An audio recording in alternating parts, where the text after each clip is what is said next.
What is up, guys, and welcome back to Induction Noise. And behind me is the Supra, and it's weekend again, time to get working on it again. And I'm at the workshop quite early because I couldn't be here during the week, obviously work.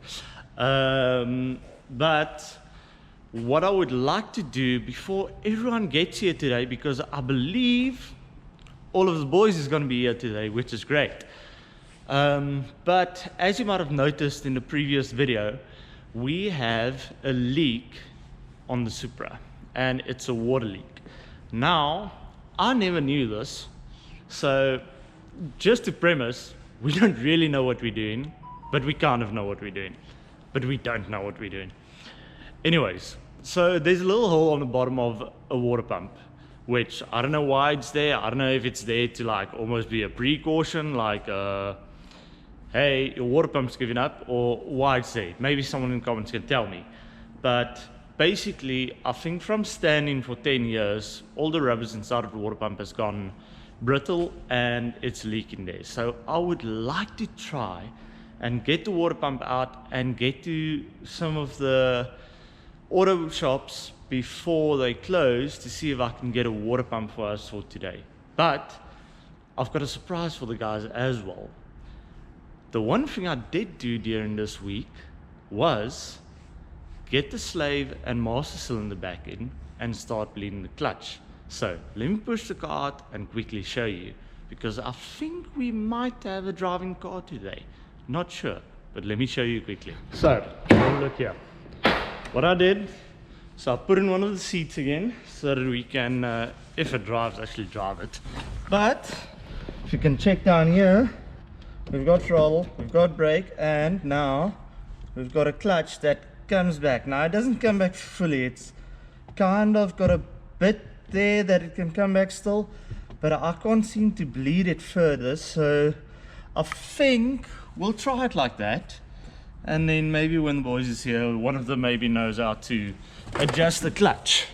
So before I start rambling on about too many things, let me start getting that water pump out, and then hopefully we can find one. That's the other thing. Hopefully we can find a water pump. So let me get it out, and let's see where the day goes. This is almost like a kind of like I told you so type moment, because not that anyone said anything, but we obviously tightened everything up, and now I'm having to take everything off again, which is kind of, I guess, like if you get a project car, do maintenance first. But okay, we wanted to see if it starts, so now I wouldn't have done it different. But yeah, so I need to undo everything we did in the previous video. I've tightened everything up. I've got the water running out again now that the vacuum's released. So yeah, I took a photo of how the belt is routed, and then what I'm going to do now is I'm going to take the tension off the alternator, and I'm hoping that's enough. Well, I'm going to have to take the tension off the aircon condenser as well. So I'm going to have to take the tension off the aircon condenser, take the tension off the alternator, and maybe I can kind of leave the belts minus the water pump kind of in a alrightish place, so I don't have to take everything off. But that should give me access then to take off the cover, to start unbolting the water pump. And then what I'm also going to need to do is I'm going to have to take the Cambelt off, because you can't take the water pump off without taking the Cambelt off. So I need to ensure I've got my timing marked and set.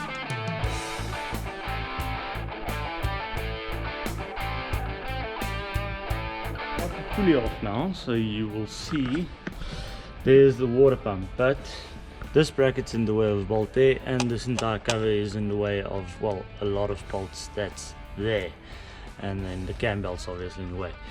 But yeah, so making progress, not fast, but making progress. Should have it off within hopefully the next hour, touch wood. which would still give us then more than enough time. I don't know why I looked at my wrist, because I don't have my watch on. But yeah, check in with you guys once that's off.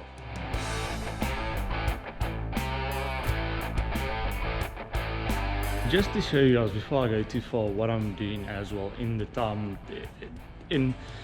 since everything here is timing related. Once we get to the Cambelt, you don't want to mess up your timing if you've got a running car now. So I just went and made sure that you'll see my exhaust side of the cam there is on TDC, intake side as well, and then I also marked our pulley. You'll see we are at about 5 degrees of timing currently. So I'm not saying that's the right place to be, but at least I then know where I want to line the timing mark up according to the timing marks on the cover, so that we don't lose any progress and struggle with, oh, why is the timing out, why is something not working, why is this not, why is that not. So that's quite important, because I kind of forgot I need to take that I don't know what you call it, balancer pulley or so off there, which I guess, duh, Nico, you have to do it. But yeah, so I need to take that off, to take the cover off, and then we can go further from there. But I thought that's just a good thing to know if you're starting to work on your own cars and maybe looking at attempting something like this. So let me continue.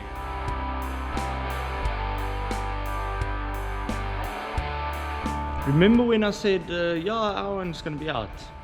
No, I can't get that pulley off. So as you can see, I've loosened the radiator now. So I'm gonna get the radiator out, probably throw myself full of water so I can get an impact in there to try and use the impact gun to get that off. And I keep bumping the radiator, so I'm scared I'm gonna hurt some of the fins, etc. So more stuff is coming off, so it's gonna look worse before it looks better. Whoopsie. When the guys come here, they're gonna be like, what the hell is going on?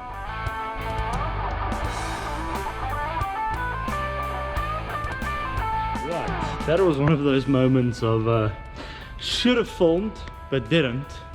I am very wet, even though it doesn't look like it. I got rained on by the radiator water.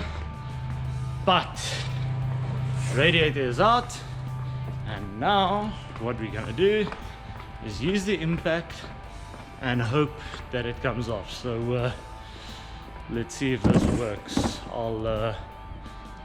I'm kind of guesstimating, but the impact should get just about fit. So I'm gonna set you guys up here somewhere and then see if I fail or not.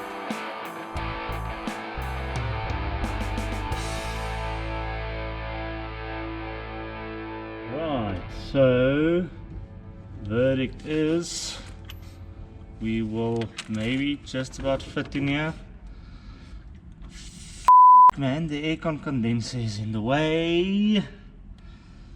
They ask you how you are, you just have to say that you're fine when you're not really fine, but you just can't get into it because they would never understand. Aircon. Right, back to the drawing board. Right, so look who's here, it's Andre. The muscle finally arrived. So, yeah. So now we can. We've made a little bar here, and Andre is gonna keep a hold of this. I'm gonna pull this side. So what are we trying to do? Tell the viewers, Nico. So we're trying to get the crankshaft off, or camshaft off, or whatever the hell you call it. I can't remember. Crank pulley, whatever the hell it is, because we need to get in here. Because the water pump runs in all the way there. So essentially we're trying to get the round thing off that's in the way of the water pump. Yes, pretty much. Cool. So there's a big ass nut holding it together. Hold on. And I'm gonna pull. Alright. There you go. There you go. That's what they have me for the muscle. Yeah, you're the anchor in the Supra. Alright. I don't want to brag, but I don't want to brag, but they used to call me Mr. Muscle, you know. Okay, folks, we've got some progress here. Some struggling. A lot of struggling, some special tools made, yeah. some choice words used. Yeah.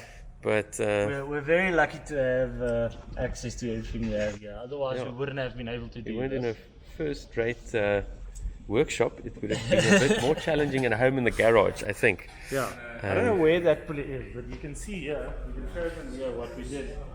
Let's have a look at the pulley. So you can see someone already broke the pulley by trying to get it out. Yes. But we got this. It's a little Japanese special again, this puller. Yeah. You know, use your Timu imagination. It's the right tool for the job. It's the right tool for the job. And It's a very simple concept. It's just a puller. Yeah. You turn it and Toyota makes it nice because you can put bolts in here. So you don't need the clamp thing or whatever. So that's it's out. not German or Italian engineering. No. Toyota makes it very simple and very Exactly. easy for you. That's out. The cover's off. So Covers now, off. Since everything's off, we're just going to do Cambelt everything. So we're going to take the Cambelt off. We're going to take the tensioners off. We're going to take everything off. I'm sorry, Andre. I was hoping we can move the car today on its own power, but That's fine. It's fine. By the time that we get to move it, it'll be a fresh Cambelt, fresh everything. Yeah, so we'll basically have a new engine then. yeah, again.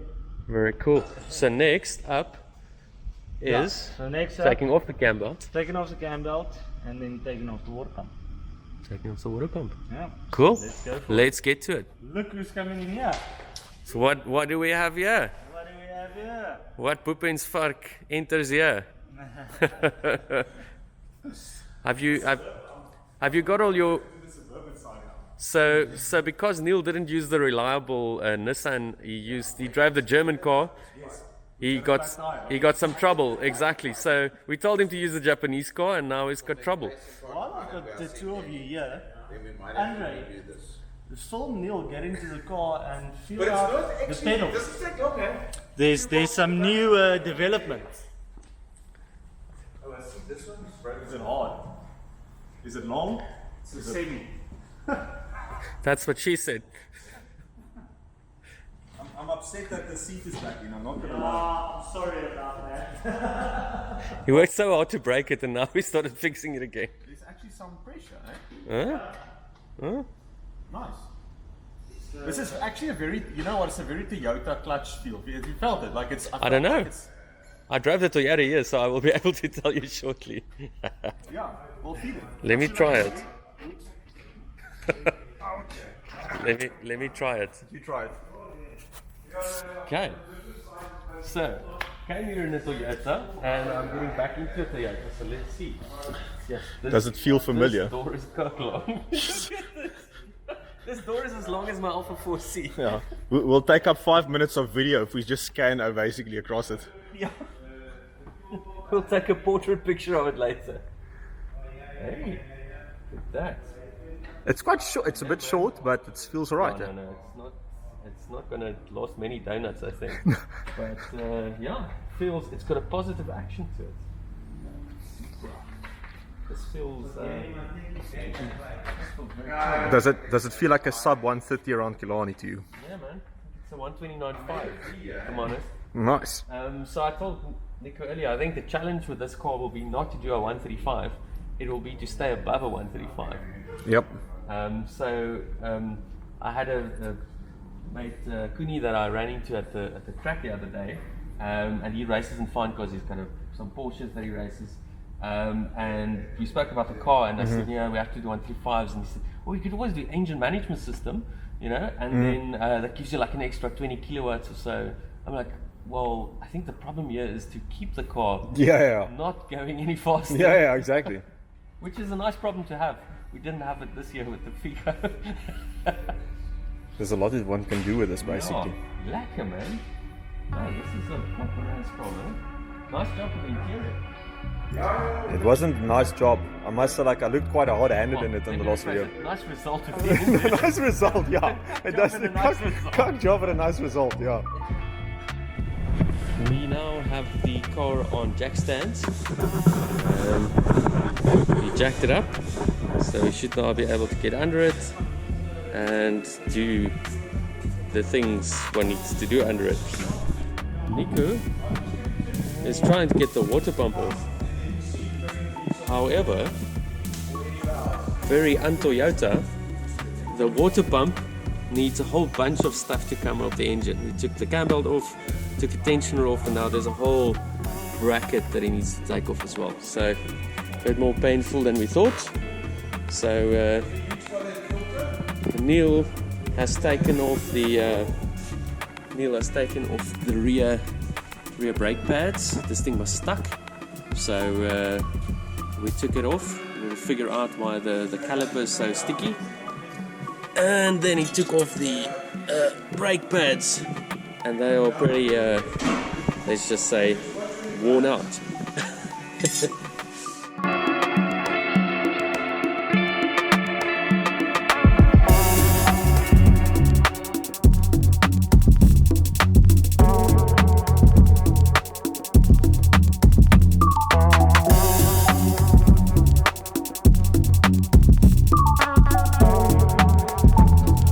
Tell us what you are up to.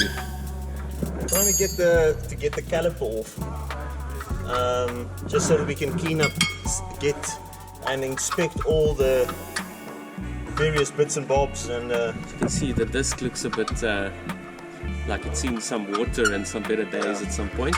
And we just want to also just check the piston in the caliper. Yeah. And make sure everything is lubricated, and we're not going to take it off completely, but just make sure that all the moving parts within it is working the way it should. So we got it started, so the going is very close, so we need to make sure that the stopping also happen. This thing was like, this corner was sticking like crazy, so we were struggling. Every time we wanted to move the car around, we couldn't move it. It's completely stuck. Yeah. So now obviously with the caliper off, we can turn it again. We're going to do the same on the other side, and take the stuff off from that end so we can clean it, and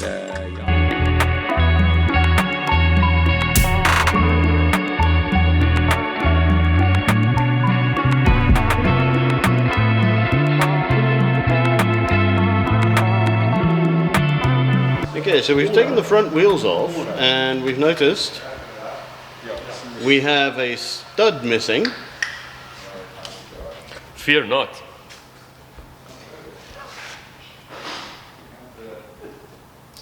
You're welcome to a recount of the studs. Helikopter, helikopter. Helikopter, helikopter. Parakofer, parakofer.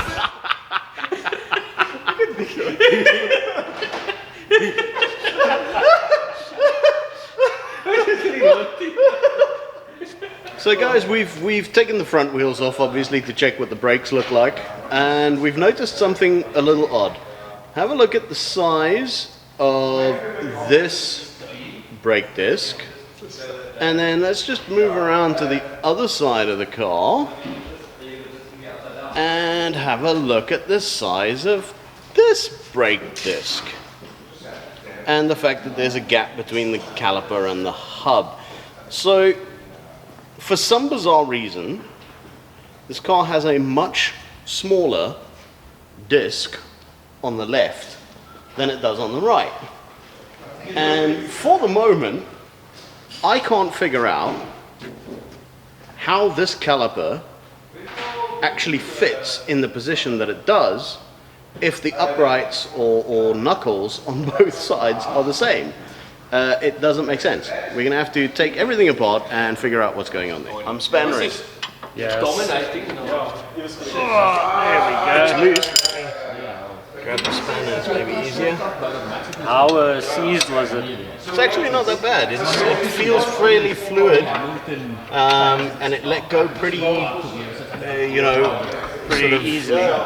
evenly. It didn't shoot loose, if you know what I mean. Yeah. So it wasn't seized or welded in any way. And the thread feels like it's in pretty good shape as well, because it's coming out quite smoothly. Yeah. It's just that you can only move the spanner from there to there before you hit something. But so there's not a lot of... I've got a magic tool for you, sir. You've got a magic tool? Yeah, that might work. There's a small extension. I'll find for you in a second. I might not need it. Extension would actually make my problem worse. Is it? Yeah. And the head of this thing is too big. The ratchet's head is too big. It doesn't allow me to get in there. Okay, I don't have a magic tool for you. You have zero magic, bro. It's alright. I'm expanding on a brake pad.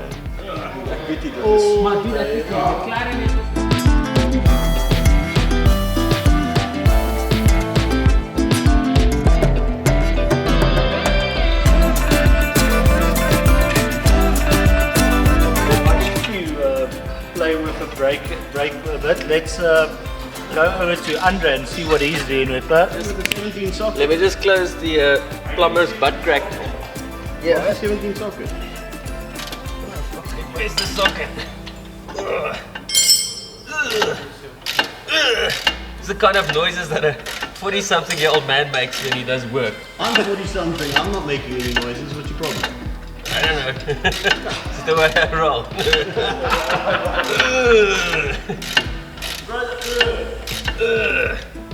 Brother.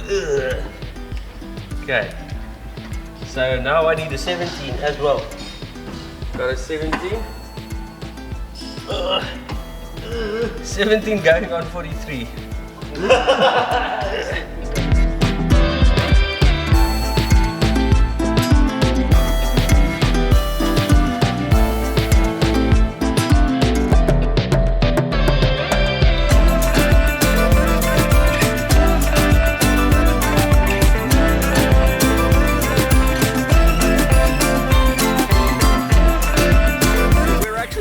To take apart a caliper and I'm hearing a grinder from the back of the shop, so obviously something's gone wrong here.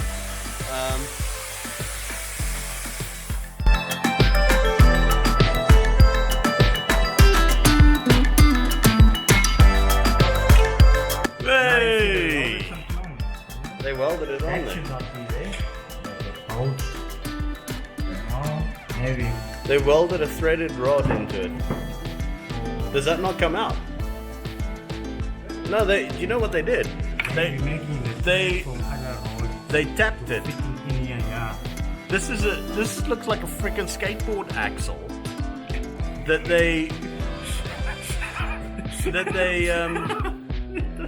tapped the hole in the caliper and then they screwed it in there. So Quentin, I did a thing. We've kind of got a semi. What do you think? Well, let's have a feel. Sort of comes up, but I see the pedal doesn't come up all the way. Yeah. So that's kind of the one thing that I'm not sure about, but I want to show you guys today. But the clutch actually works, but I can't prove it. 1 hour later. So, I mean, for now I need to go shopping. Need to buy a Cambelt, water pump, accessory belts. So the other thought that I had is we obviously want to enter this car into as many different disciplines as we possibly can. And one of the disciplines that I really enjoy is Gymkhana. Yeah. So I want a handbrake. I want a handbrake. We've got the cable handbrake, which I think we should leave in the car. Yeah, but I want a handbrake. On this side, we should definitely have a hoon handle, a hydraulic lever. Yes. I've got one that I was going to put on the Harper, but I think we can put it in here, and I'll buy one for the Harper. I've already started looking for one. I've got one. Okay. Well, that's it sorted. 2 hours later. Because we need to sort out some of the electrics. The headlights are not popping up and down. They are still, as far as I am aware, as soon as you put the relay into the relay box, it just switches on and it stays on. Yeah. We suspect the switch might be faulty, that there's something maybe broken in here, or it could be that there's something else that's broken and that's why it's not working. Yeah. Either way, they're not popping up. So I mean, why have pop-ups if you can't pop them up, right? Exactly. So we'd need to sort that out. 3 hours later. Can you move it along? I'm all out of time cards. But I mean, for today, I think that's about as far as we can go. I think we need to go, as you said, to the drawing board, but essentially we need parts. I think we need so to... if someone wants to sponsor us some parts, that would be so nice. That would be so nice. But otherwise, our piggy bank is going shopping. Sure. But I guess till then, what are we going to do till then? You? Stay dirty. Stay dirty, San Diego.